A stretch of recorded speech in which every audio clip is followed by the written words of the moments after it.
Welcome back. Kash Akrakar is here from United. However, you're really talking about something that involves the entire village. Yes. And that is Disaster Preparedness Task Force. Yes. We have an excellent leader, Tim Moy, and his group has put together a disaster preparedness plan that is being followed by neighboring cities, and he's been recommended, awarded, whatnot. But now, most of us are still not very aware of, they think the disaster will happen to somebody else. Right. That is not true, because it can happen here, and there are so many ways we can be hurt. Right. You know, fire dangers, earthquake dangers, you name it, and we have to be prepared. Everyone has to have some preparedness so that you're not surprised and you're not in jeopardy. Right, right. So what I'm going to talk about today not only belongs to the village, it belongs to the whole entire humanity, Southern California. Right. If they want to listen to what I'm saying. Of course, you know, TV6 is only for us. Right. So on the screen here, we have a schedule of different things that are going to be happening. A little bit hard to see because this was just taken off a flyer that was given out. One of them already happened. That was CPR training. Yes. And that was a couple days ago. Yes. So coming up, this is really more about some good neighbor training that's coming up on July 13th, and then going forward each month there's something coming up. Yeah, good neighbor captain, this different training is given almost every week. Okay. In Clubhouse 7, Clubhouse 5, you name it. We have one coming up on July 13th, Good Neighbor Captain Training. What this thing is, we have so many buildings and so many cul-de-sacs. Right. You know, we want to have somebody take responsibility, meet their neighbors, be the captain in case of disaster, get to know everybody, line up a plan for their group, their cul-de-sac, their building, whatever.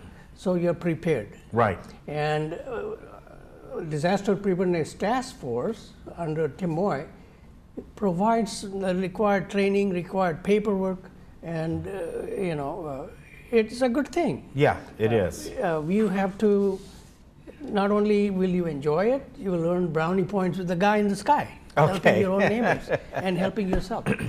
All right, so there's a very easy way to get involved with that. And one of them is you can go down to the office here in the Community Center building and find out more about that. Yes. We have an office right now in the main community center. Of course, it's more like a closet because we are still trying to find a hole or right place for it. Right, right. But you can have, they are providing you with necessary information, what you can do, what you cannot do, and things of that nature for disaster preparedness for yourself. And there are so many tips available that you should visit that office. It's open 10 till 12 every day, working day. And it's right next to the alterations department back in the corner, but that's temporary location. As soon as we find something better, it'll be moved. Okay.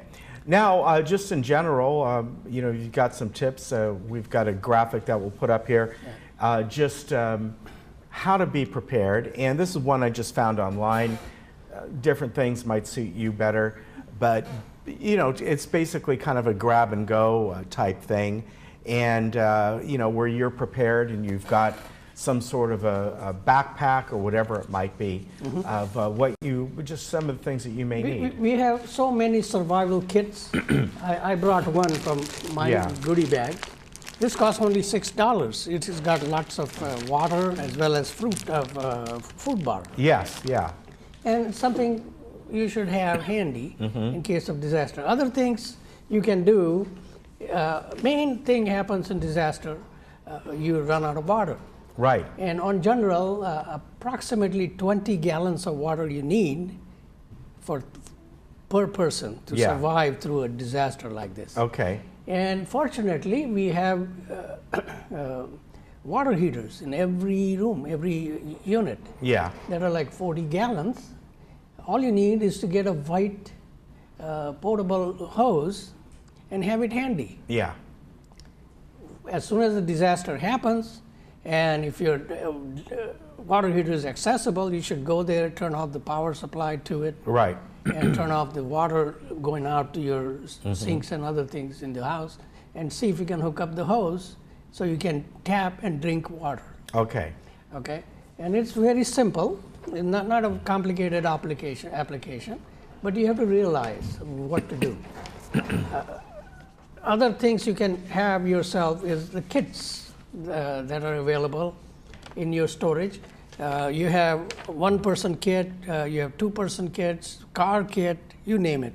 And they go from anywhere from literally $2 Red Cross first aid booklet or a bag for two-person for $6, all the way up to like 40-some dollars, okay?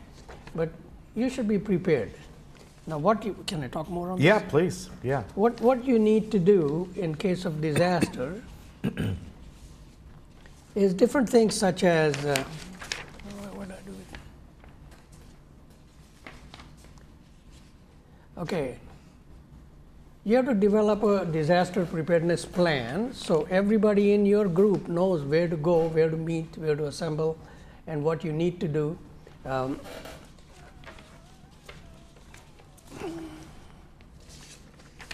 You have to get a kit ready and also be prepared. What should be in your kit? A battery, can opener, because when you have cans but you don't have can opener, you can't eat the canned food. Right, right.